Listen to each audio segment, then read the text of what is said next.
Hey guys, welcome back. It's Jaden at Mazda here at Riverside Mazda, and today we've got the all-new 2024 Mazda 3 Carbon Turbo, and today we're going to go over some of the new features, styling, and see what all this car gets you.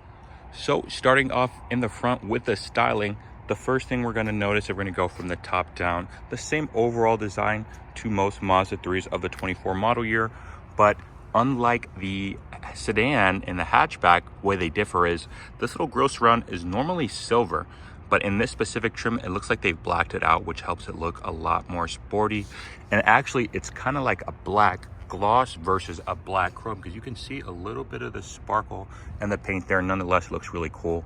You pair that with your black gloss grille and your Mazda emblem right there with the radar cruise control and things like that, and it's just an overall very clean look from the front. So we can see kind of a head-on shot, an air scoop on either side, and these kind of like gloss black flints too. They look really cool. Moving kind of from the front over to the glass, which I know we don't usually look at, but if we can look in the front, that is our front-facing camera for our smart city brake support and automatic braking, which has been updated for this year just to be even more on its toes, so we can detect all types of things like pedestrians.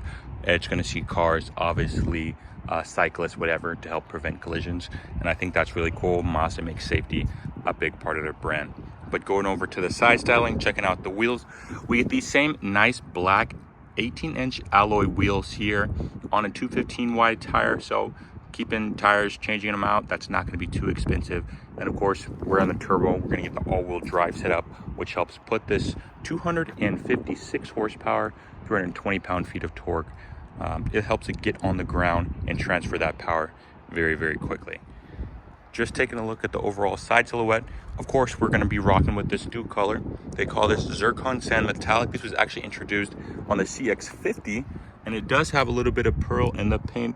Nothing crazy, but yeah, catch the angle right, you can get a little bit of sparkle.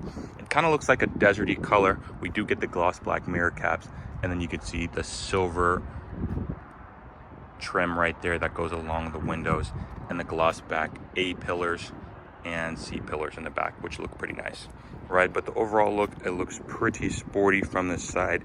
I think the Mazda 3 over the hatchback, the sedan, has always looked a bit better in my opinion. And then kind of checking out some of the other angles here, like a rear 3/4. These are where these get really sporty. I think it was the 23 model year is where they updated these tail lights to have the target design, versus they had 4 little dots before. But nonetheless, we get the gloss black spoiler here. That's going to be sitting on the trunk. So a nice little lip, nothing too crazy, but adds a nice little bit of flair. And these 2.5-inch exhaust outlets on either side, which looks pretty cool. And then of course, Mazda 3 all-wheel drive and turbo there. Gloss black would have been fine, but honestly, not a big complaint. And the black at the back is just very clean here. You do have your little reflectors on either side, but everything's just kind of very seamless. You kind of got this concave thing going on with the trunk. That's pretty nice. And then since we're back here in the trunk, we can go ahead and check out the space. So opening up the trunk here, we can kind of see just in here just how much space you actually get. I mean, relative to the size of this car, it's actually surprisingly very large. You could fit easily 2 large check bags in here with the carry-on maybe, but you definitely have a lot of good space in here. In here, so we're going to have your tools for your tire change kit, and you've got your little loop, so if you ever want to get under, you do have your spare tire sitting underneath there, which is really cool. And then of course on either side you have your releases if you want to throw those seats down for even more space. So this is actually extremely practical, even more so, you know, compared to the hatchback. Checking out the back, going to the front here, we're gonna go ahead and open up this hood, and we're gonna see what is going on here in this 2024 Mazda 3. So if we put up, we have a little prop rod here on the left hand side, and we could just slot that in position. I'm not extremely against this. Like I said, it stands the test of time, something that you're never going to have to replace.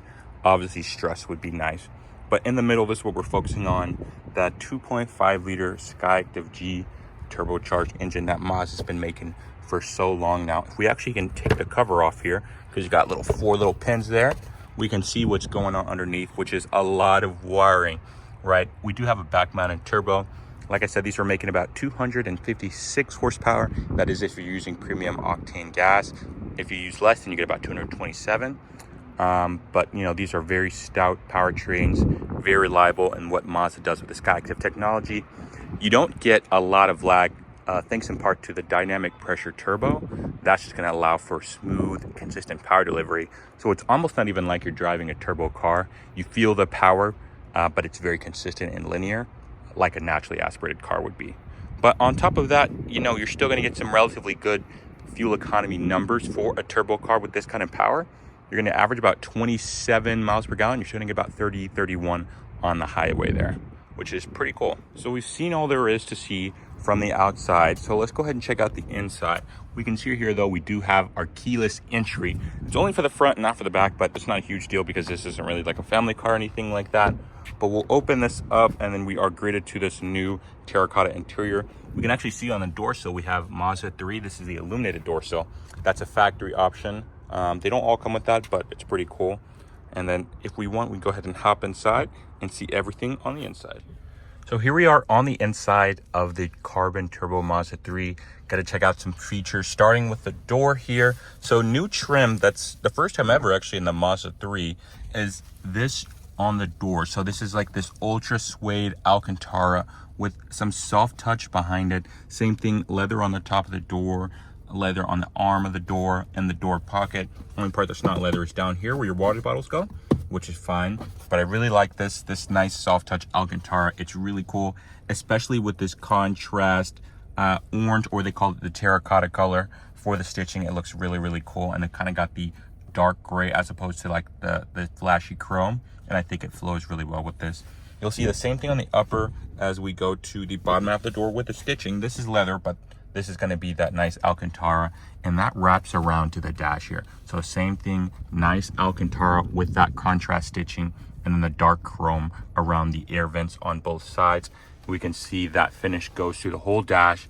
So we've got the leather at upper, and then this is going to be the nice Alcantara suede, once again with that terracotta stitch, and follows all the way through the door.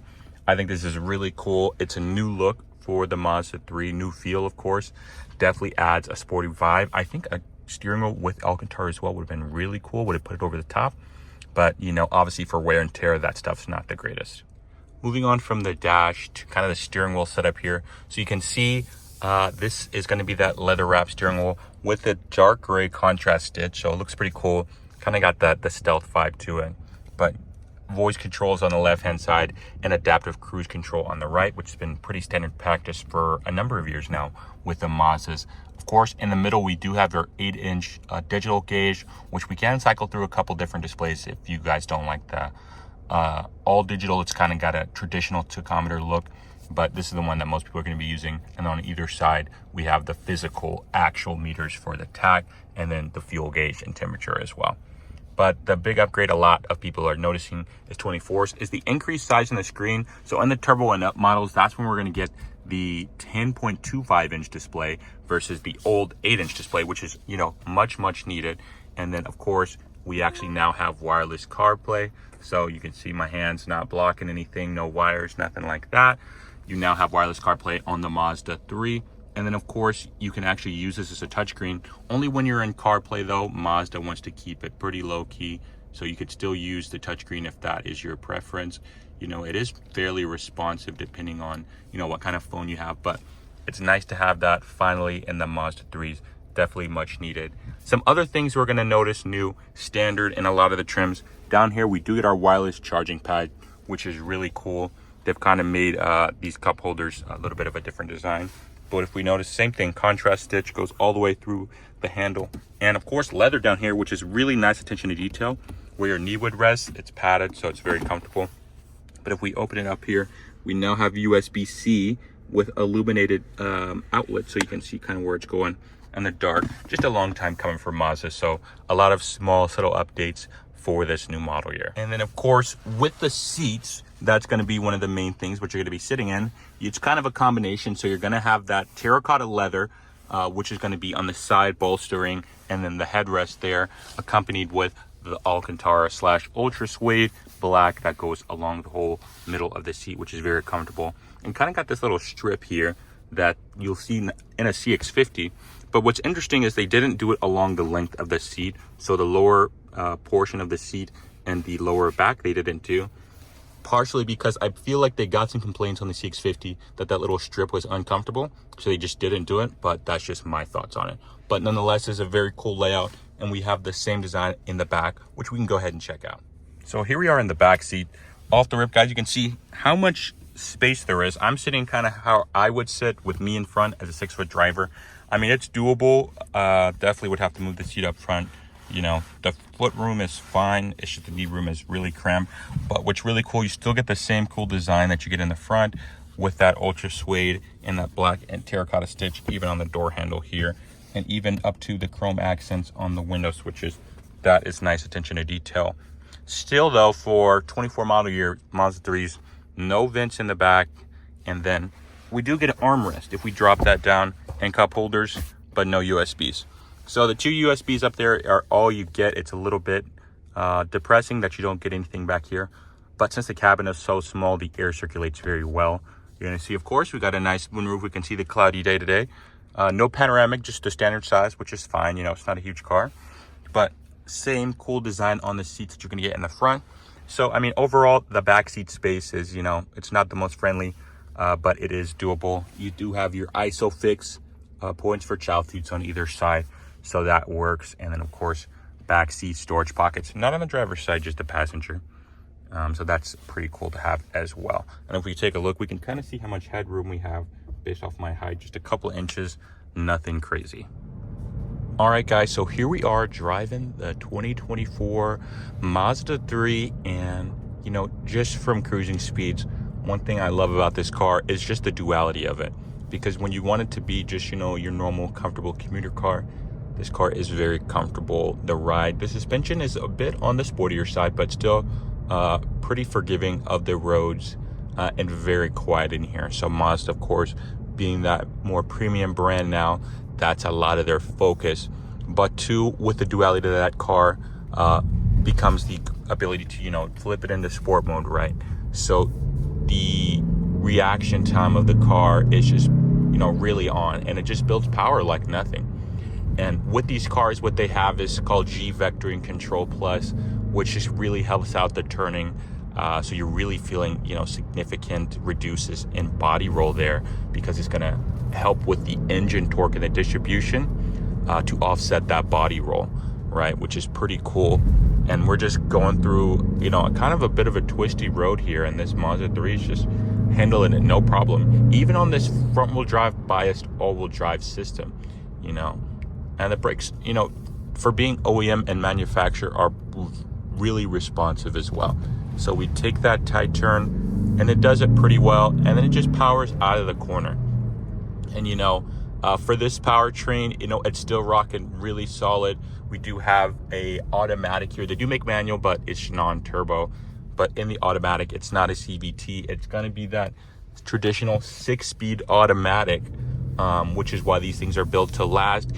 Obviously, compared to, like, let's say Mazda's new 8-speed, it shifts a little less quick, but it is very robust, and the gear ratio has been tuned, you know, to perfection for this car. So if we just get on it, you know, this car is, it's ready to go. And that's what Mazda makes. Definitely very driver, they call it, you know, human-centric design. They're driver focused with their vehicles. You know, they start every design from the driver's seat actually, and then just kind of build around that. So while we're driving a little bit on the sportier side, you know, everything feels very natural. I really don't feel like I'm overextending at all. And then I know perfectly to predict where this car is gonna go. And of course, we're at a stop here, so we got to test out that 0 to 60. Mazda doesn't really have a launch control, so we're just going to do a little bit of brake boosting. We got our sport mode engaged. We're going to push the brake all the way in. Going to hold it at about 2 RPMs in, 3, 2, 1. A little bit of wheel spin, but it's off pretty quick, and it's building boost, and we are at 60 just like that. So fairly quick and responsive. You know, even though it bogged down a little bit at the beginning, the power delivery through the whole 60 run was very consistent. It didn't feel like, you know, I had to wait till a certain RPM for the boost to hit. It was just going and it was gone, right? But just important as speeding up, you know, we got to slow the vehicle down. So once we get to about 40 miles an hour here, we're going to do a full emergency stop in 3, 2, 1. and we can see that it handled that very quickly with little lockup. And then as we come to the stop here, what they have really cool is actually auto hold. Basically what that is as we come to the stop sign here, and then we come to a full stop, what I can do is actually, once I push the brake in and take my foot off the brake, the car is going to be held still until I press the gas again, and it'll automatically release the brake, which is pretty cool. Typically, you're going to want to do that. Let's say if you are, for example, going to be in a drive-through lane, or you're at a stoplight, we're going to be somewhere you don't want to have your foot on the brake pedal the whole time. That's where that's pretty nice. So Mazda's got a bunch of little neat tricks that they have in all of their cars.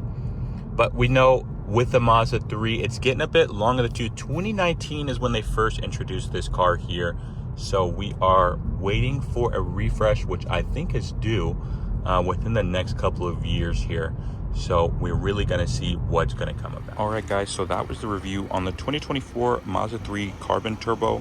With these trims coming at about 33, 34, let me know if this is the sport sedan that you guys are going to be looking at over something like, let's say, a Honda Civic Si, which actually comes naturally aspirated. I think these are going to be really popular, and you guys are really going to like them. Let me know your comments down below, and till the next time.